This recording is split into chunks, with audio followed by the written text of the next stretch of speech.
Hello, I'm Jonasz Lewiński. Welcome on board the Eastern Express, and as always, I hope you enjoy the journey. Russian drones have crossed into Polish airspace in what Warsaw calls an unprecedented act of aggression. For the first time since Moscow's full-scale invasion of Ukraine, NATO member Poland has directly engaged with Russian military assets. The incident underscores not only a new chapter in Moscow's aggression, but also how drones are reshaping modern warfare. Let's take a look at our latest report to find out more. In the dead of night, Russian Shahed drones crossed into Polish skies. From 11:30 p.m. to dawn, more than a dozen objects violated the airspace, forcing Polish and NATO jets into action.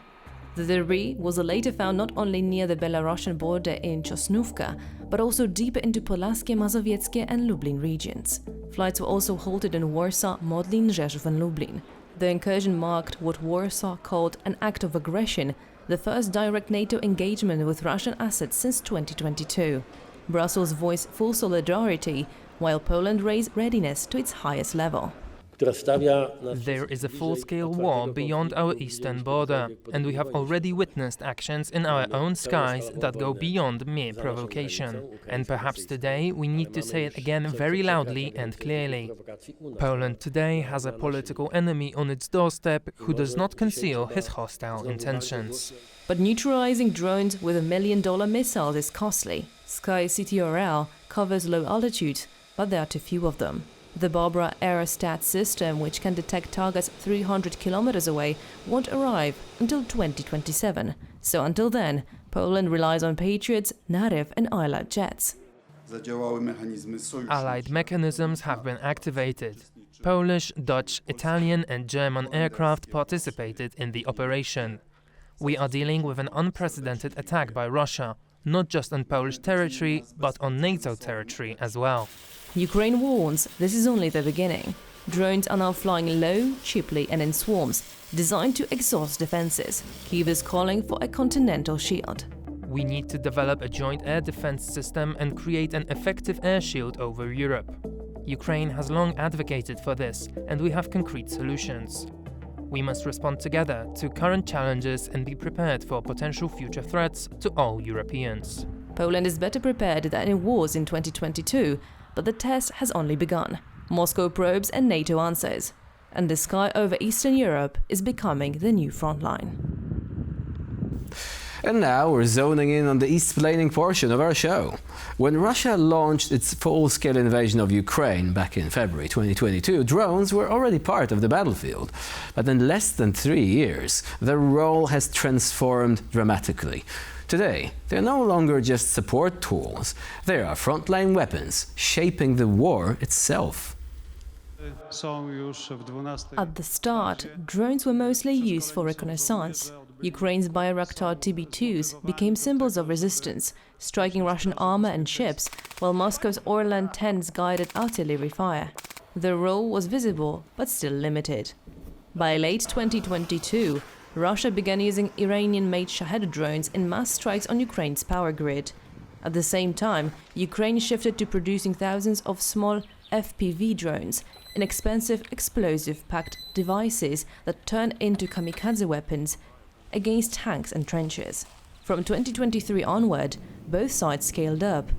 Ukraine set up drone units across its forces, supported by Western technology and public crowdfunding. Russia poured money into its domestic factories, aiming to overwhelm the enemy with a swarm of drones. The war became a contest of volume and innovation. Today, in 2025, drones strike far beyond the front line. Ukrainian systems reach oil refineries deep inside Russia, while Russian swarms target Ukrainian cities and border regions. Countermeasures are advancing, but drones already define this war. And now it's time to explore the issue in greater detail. So, let's begin.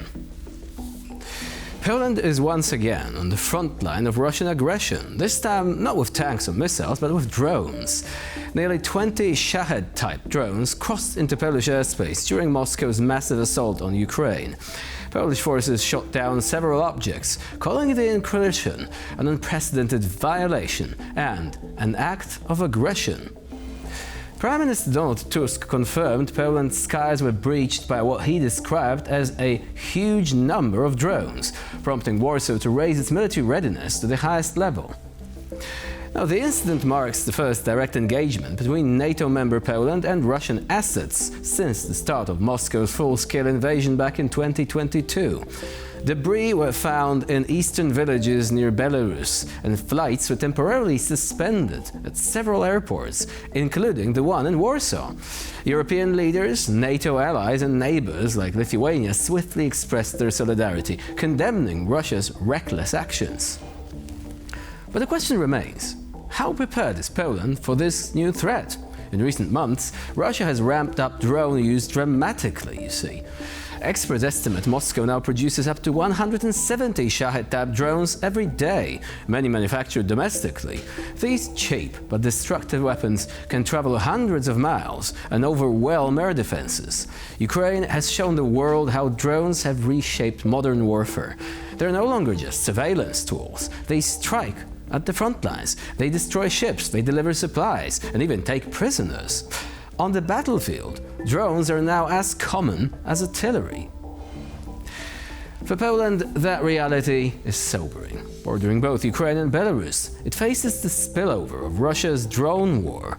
Warsaw has strong air defenses and NATO backing. But as drone warfare accelerates, the pressure on Poland to adapt and defend its skies will only intensify. And now here to shed more light on the issue is Stefan Korshak, Senior Defense Correspondent at the Kyiv Post. Hello and welcome to Eastern Express. Hi, and thanks for having me. So when you first heard about this drone incursion into Poland, what was your initial reaction? What do you think was Putin's plan in this particular instance? Well, from the Ukrainian perspective, it looked very much like a reconnaissance to determine how the Polish air defense network would react. There were obviously some political overtones, simply testing to see how NATO would react in general. But Ukraine has been having drones come in and attack places in Ukraine for years, and they've seen this over and over and over. And a small amount of drones crossing into a large amount of territory, from the Ukrainian perspective, that's the Russians probing to find out where the air defenses are and how the air defenses react. So how would you rate that response? Was it correct in these circumstances? Was it efficient in what was achieved as a result? That's a very tough question, so I'm going to have to answer carefully. The numbers are, first of all, that on that day of that strike, and I can pull up the exact numbers, the Ukrainians dealt with, it was the exact same rate. The Ukrainians dealt with something like 400 flying objects, of which about 20 went on into Poland.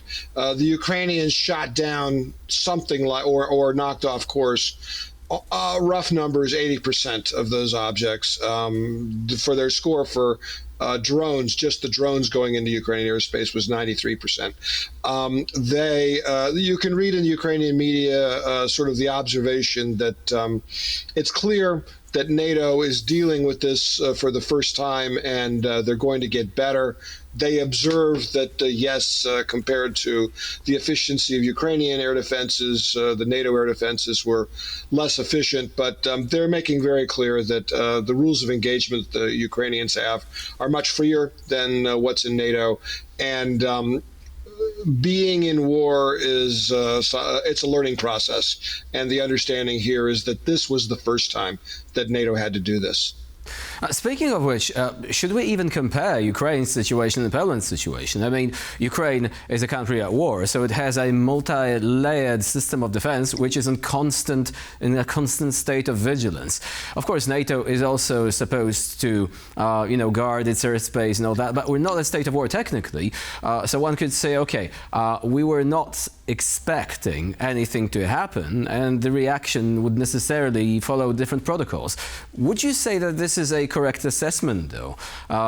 Basically, differentiating between a country that is in a state of military conflict and one that is monitoring the zone adjacent to a military conflict, but not being engaged in actual hostilities on a daily basis. Well, I would answer your question a little bit like a lawyer and say that it depends on how you define the reality. From the Ukrainian perspective, what happened in Poland yesterday was not new. It was part of an ongoing Russian drone campaign that has been going on for quite a while. The tactics used are also not new. And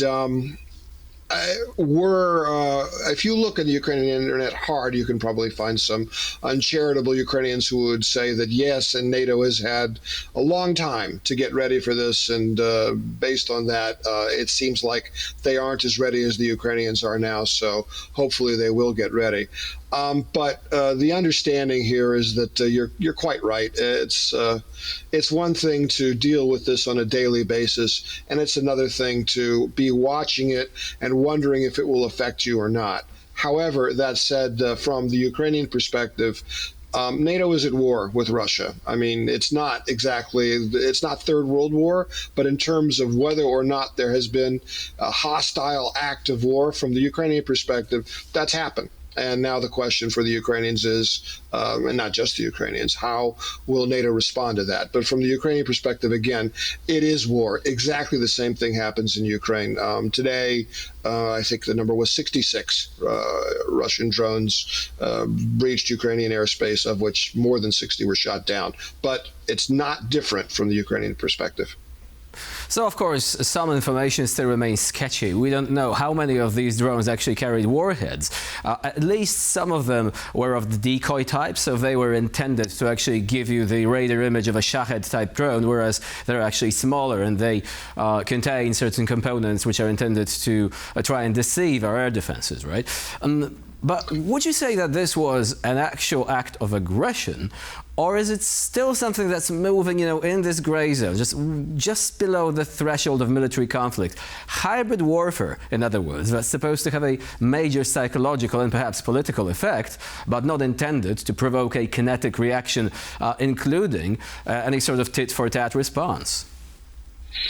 Well, certainly the Russians don't want a kinetic reaction from NATO. I think that's pretty much obvious to everybody. The question to ask in response would be, is reconnaissance in violation of another nation's airspace an act of war or not?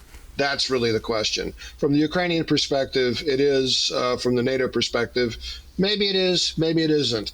By that logic, the definition would then be clarified were the Russians to follow up with an actual strike. And the Ukrainians would say that sooner or later a Russian strike comes, but of course the Ukrainians aren't in NATO. So, yeah, it's a gray area, but from the Ukrainian perspective, it's a gray area that if you're at war with Russia, it only leads into one direction. So we need to talk about both the response and the ramifications. We've already started with the response, and you've actually raised a very valid question. Is NATO actually lagging behind when it comes to this sort of agile, resilient response to waves and waves of drone attacks? Because Ukraine, if it was actually using expensive missiles, like NATO did, on the previous night, it would have been pretty much left defenseless very quickly. Ukraine has developed much more adaptable systems, including interceptor drones, right? Including also having, literally crews patrolling the individual regions with anti-aircraft guns mounted on pickup trucks. So would you say that NATO perhaps is focusing too much on the high tech and too little on the stuff that actually makes a difference on the ground once the enemy realizes that, it will be trying to counter NATO's technological superiority with sheer numbers, as Russia is trying to do in Ukraine? Well, the very short answer is that, in my personal opinion, yes, there's a great deal that could be done in NATO states to be ready for a drone threat that is not connected with high-tech military air defense systems. And a great deal of what is possible has been demonstrated by the Ukrainians, not really because the Ukrainians hate high-tech, but because they don't have the option lots of times. There have been months when for instance, Americans cut them off from Patriot missiles. So the Ukrainians still had to defend their airspace, even though these very effective missiles simply weren't coming. There's a whole range of technologies and tactics that the Ukrainians have developed. You mentioned several of them. I would add that the Ukrainians have become very sophisticated in jamming these drones. They are capable of, there are entire areas in cities where your GPS simply doesn't work because it's a potential target area. They have sectors where there are jammers that it seems like simply throw the drones off target by feeding them bad information, spoofing. They don't just move gun teams around; they move jammer teams around, and it's there's no military doctrine for this. The Ukrainians are figuring it out as they go, and nobody can say that the Ukrainians are doing it the most efficient way possible. It's just that they are in a war; they have no options. They must deal with the threat, and they do the best that they can. NATO has a different magnitude of resources available to it. It probably cannot rely as much as the Ukrainians must on a motivated population. A lot of the drone tracking in the early days was people calling in phone messages saying, I heard a drone or I spotted a drone. But the mix of technologies and tactics that are possible in NATO, to my mind, it has to be more than very, very expensive fighter jets, very expensive missiles, and military radars only. It seems to me like if you're going to have to deal with a large number of drones, and the Russians are capable of putting, 800, I think, is the record right now, into the air. You can't just do that with your hardcore military, is how it seems to me. Stefan Korshak was our guest today here on TVP World. Thank you very much for joining us and for sharing your insight into the subject. Thank you very much for having me. Have a great day. And now we move on to Eastern News Flash, a curated selection of all the other stories from the East that you really don't want to miss. The European Commission is unlocking billions for Ukraine's drone production. The goal? Scale up Kyiv's battlefield advantage before Russia catches up. European Commission President Ursula von der Leyen has announced a €6 billion advance credit for Ukraine to expand its drone manufacturing, financed through profits from frozen Russian assets. Von der Leyen hailed drones as the source of two-thirds of Russia's battlefield equipment losses, calling them a reminder of human ingenuity. But she also warned Russia is closing the gap by mass-producing Iranian-designed Shahed drones. The new drone alliance will partner Ukrainian innovation with European industrial capacity to match Moscow's scale. The initiative builds on the G7's $50 billion loan framework, backed by seized Russian assets.